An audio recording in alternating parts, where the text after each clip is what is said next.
కోట్ల కుటుంబాలు స్వామివారిని తల్లి, తండ్రి, గురువు, దైవంగా భావిస్తూ పూజిస్తున్నారు. అటువంటి మన స్వామి ఒక సంస్థను పెట్టి, నియమ నిబంధనలు పెట్టి, మనల్ని అందరినీ ఎంచుకొని మనం ఏమి ఆచరించాలి లేదా ఏమి సాధన చేయాలి అనేటువంటి దానిని ప్రత్యేకంగా వారు ఏది ఏర్పాటు చేయలేదండి. ఏదైతే సనాతన ధర్మం ఉన్నదో ఆ సనాతన ధర్మాచరణనే వారు చేయమని చెప్పారు. సాయి సేవా సంస్థలు స్థాపించడానికి 2 కారణాలు చెప్పారు భగవాన్ బాబా వారు.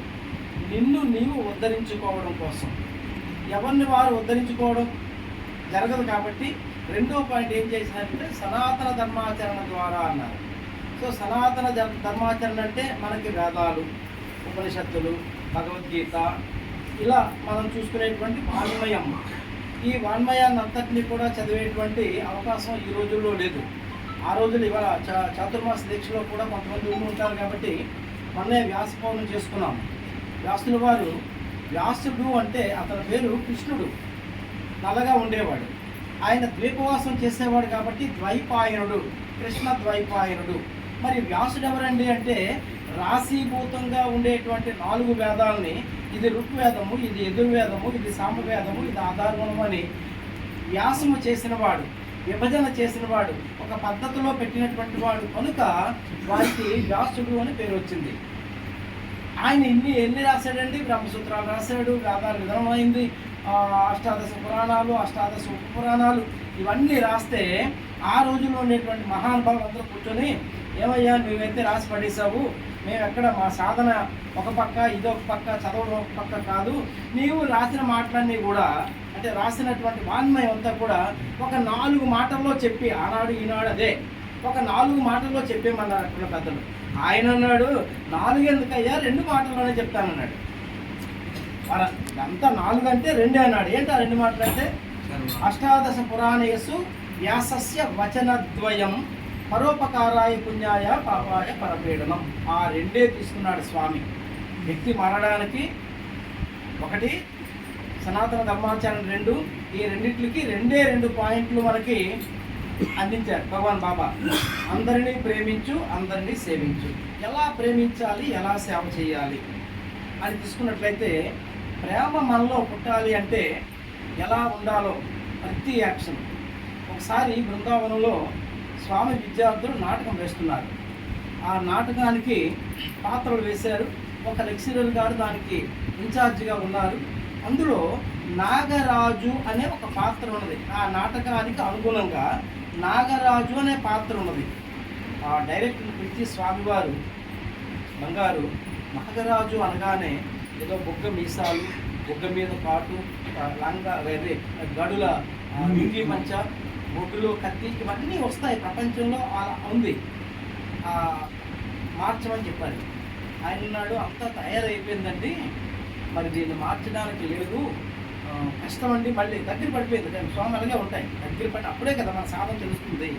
అనగా ఆయన ఇలా ఎక్స్ప్లెనేషన్ ఇచ్చాడు. స్వామి ఒకటే మాట్లాడతాడు, నాటకాన్ని ఆపేయండి. ఒక్క క్యారెక్టర్ వల్ల ఇంతమంది పిల్లలు పాడైపోయే అవకాశం చెప్తున్నప్పటికీ వినట్లేదు కాబట్టి అది ఆపే, ఏ గొడవ లేదు కదా. సో ఇది ప్రేమతత్వం.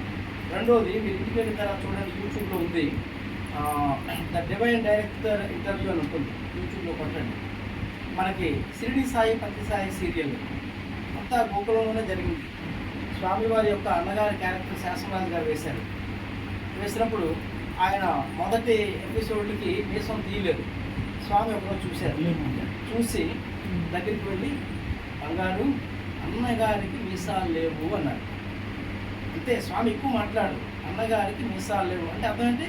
నువ్వు కూడా మీసాలు తీసేస్తేనే బాగుంటుంది, 1 తీసేయాల్సి ఉంటుంది, 2. ఆయన ఏం తీసుకుంటాడో షార్టెస్ట్ వే తీసుకోవాలి. సరే తీసుకున్నాడు. ఫస్ట్ రోజు మళ్ళీ వ్యాసం వేసుకుని వెళ్ళాడు స్వామి దగ్గరికి. వెళ్ళేసరికి స్వామి పొంగిపోయి, అచ్చం అన్నయ్య గారిలాగే ఉన్నావు, అచ్చం అన్నయ్య గారిలాగే ఉన్నావు. కానీ బంగారు, ఆ డైరెక్టర్ సీరియల్ కోసం ఏమో కొన్ని డైలాగులు రాశారు. ఆ డైలాగులు కనుక విన్నట్లయితే అన్న యొక్క పిల్లలు బాధపడే అవకాశం ఉన్నది, ఎదురుగా బాధపడేటువంటి అవకాశం ఉంది. బంగారు, అది వద్దు, నేను చెప్పానని డైరెక్టర్ చెప్పి ఆ డైలాగులు మార్పించాడు. మనందరికీ తెలుసు, సత్యసాయి జీవిత చరిత్రలో మనం అంత మాట్లాడే అర్హత నాకైతే లేదు, కానీ ఆయన వల్ల ఆయన ఏమి ఇబ్బందులు పడ్డాడో ఆయనే ఒప్పుకుంటున్నాడు. ఏమీ లేదు, ప్రేమ అంటే మురళీమోహన్ చెప్తాడు, యూట్యూబ్లో వినండి. ఆ చిన్న క్యారెక్టర్లో ఉండేటువంటి డైలాగుల్ని కూడా స్వామి వెన్న వంటి మనసు తేనె వంటి మాట అంటే ఇవన్నీ కూడా ఏవో రైమింగ్ వర్డ్స్ కాదండి. స్వామి మనల్ని ఆచరింపజేయడానికి ఆయన దిగి వచ్చి ఆచరించినటువంటి గొప్ప అవతారం భగవాన్ సాయిబాబా అంటే. ఏదో మనం ఇంత క్లోజ్ అయిపోయాం, మనకి అది దాన్ని ఏమంటామంటే బాగా చనువు అయిపోయింది. స్వామి నావాడే, సంస్థ నాదే అనేటువంటి ఆ ప్రేమ గోపికలు ఎలాగైతే ప్రతి చోట అలాగైపోయింది మన పరిస్థితి కూడా.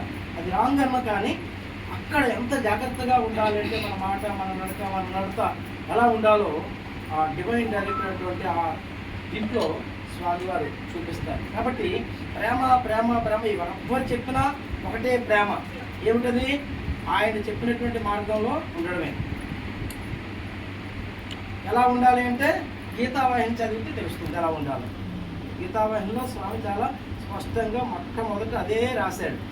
18 అధ్యాయాల తాలూకా కథ ఎంత అయిన తర్వాత చాలామందికి అవగాహన ఉంటుంది. 18వ అధ్యాయంలో 78 శ్లోకాలు ఉంటే 75వ శ్లోకంలో అర్జునుడు ముగించేస్తాడు. కరిష్యే వచనం తవ, కృష్ణ నీవేం చెప్తే అది చేస్తాను. మొదట బాబా నాకు కాళ్ళు నొప్పుతున్నాయి, నోరు విడిచిపట్టి అవుతుంది, అదంతా చెప్పిన తర్వాత 700 శ్లోకాలు నడిచిన తర్వాత కృష్ణ, ఇక్కడ బాబా, అక్కడ కృష్ణ నీవు ఏం చెప్తే అదే చేస్తాను.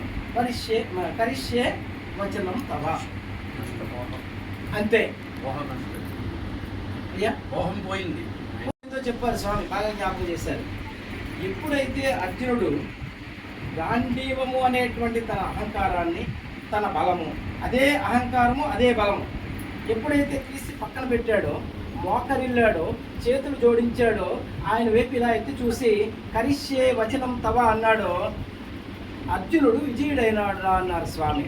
అంతవరకు అర్జునుడు అప్పుడు విజయుడైనాడు. ఎందుకోసం? Complete surrenderness.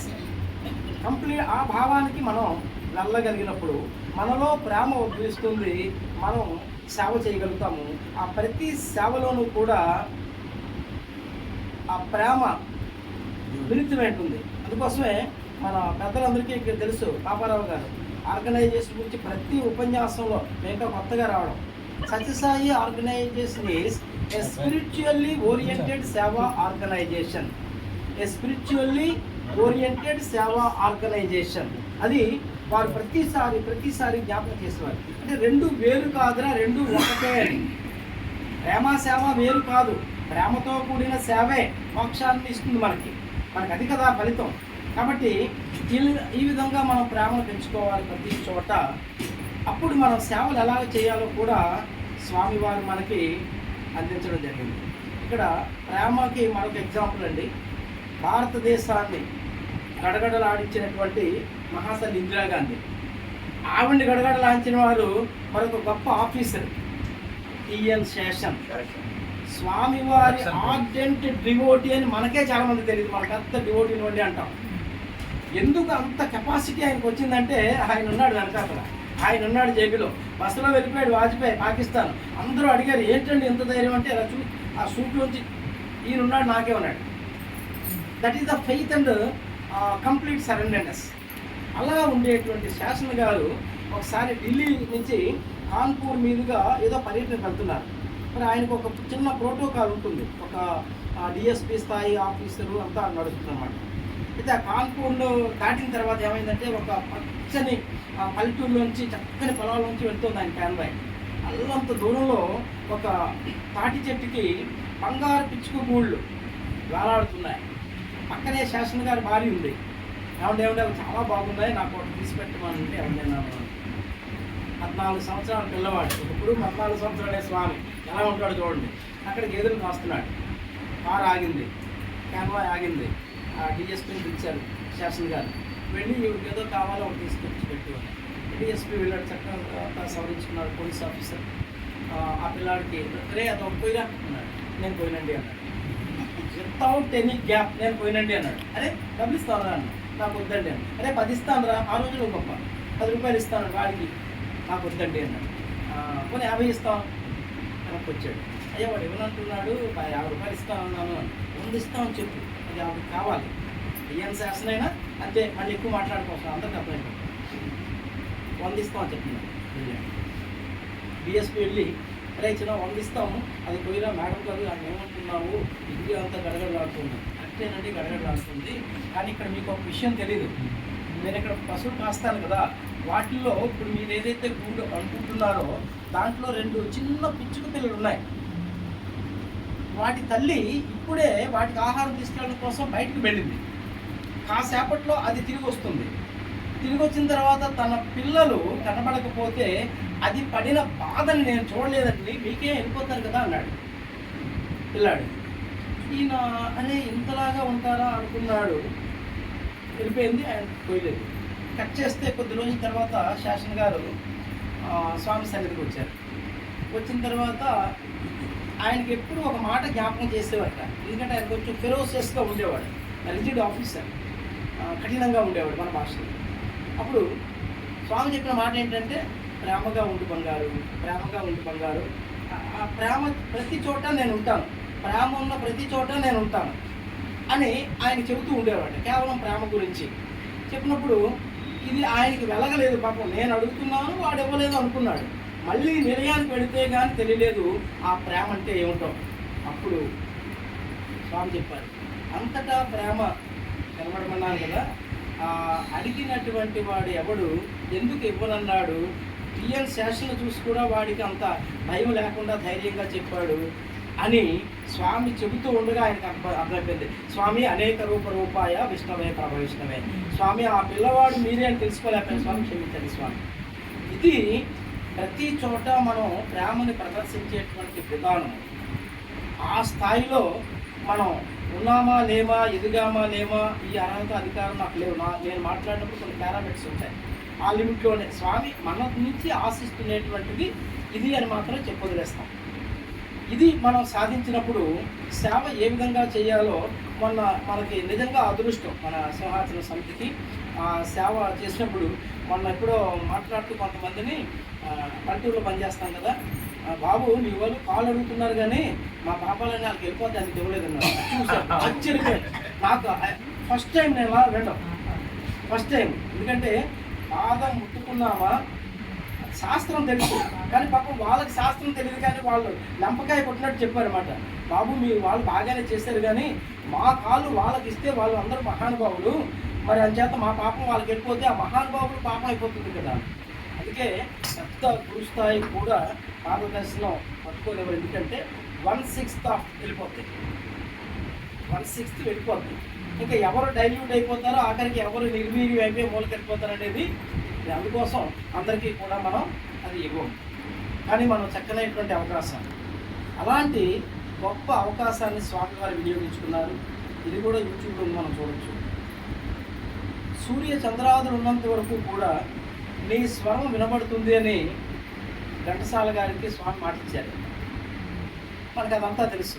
చివరి దశలో వారు ఒక 3 రోజులు స్వామి సన్నిధిలో ఉన్నాం, మళ్ళీ రాగలుగుతానో లేదో అని మద్రాసు నుంచి ఒక పిల్లవాడిని తీసుకొని స్వామివారి సన్నిధికి వచ్చారు.